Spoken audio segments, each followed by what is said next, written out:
Sunlight, warm and golden, painted the pond in shimmering light.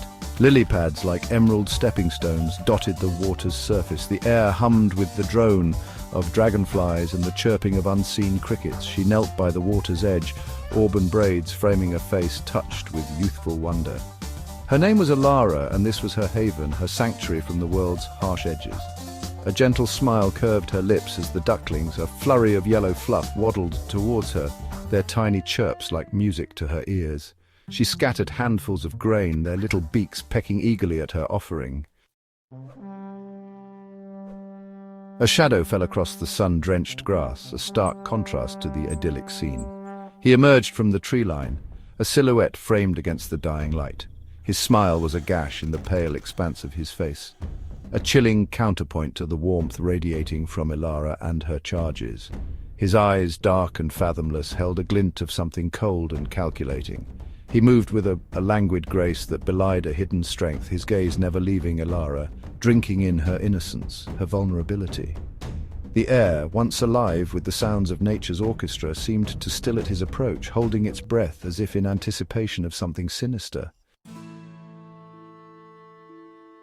Alara, oblivious to the predator lurking at the edge of her haven, continued her ministrations. The ducklings, trusting and full of innocent affection, swarmed around her, their tiny chirps a chorus of delight. She scooped one up, cradling it gently in her palm. Its downy feathers tickled her skin, and she laughed softly, her voice as pure and sweet as the first bird song of spring. "Such precious little things," she murmured, her voice barely a whisper, so full of life, so trusting. Unseen by her, the man took a step closer, his smile widening, the glint in his eyes hardening into something sharp and dangerous. He was close enough now to hear the soft murmur of her voice, to smell the scent of sunshine and pond water that clung to her. The duckling in her hand stirred, its tiny head swiveling, sensing something amiss. It let out a distressed peep, and Alara frowned, her brow furrowing in concern.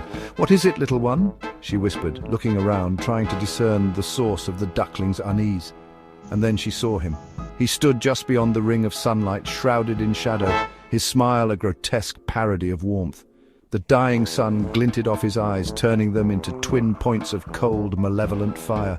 Her breath caught in her throat, her heart pounding against her ribs like a trapped bird. The ducklings, sensing her fear, scattered, their panicked chirps breaking the eerie silence that had descended upon the pond. For a moment their eyes locked, hers wide with dawning terror, his filled with a chilling amusement. And then slowly, deliberately, he began to move towards her.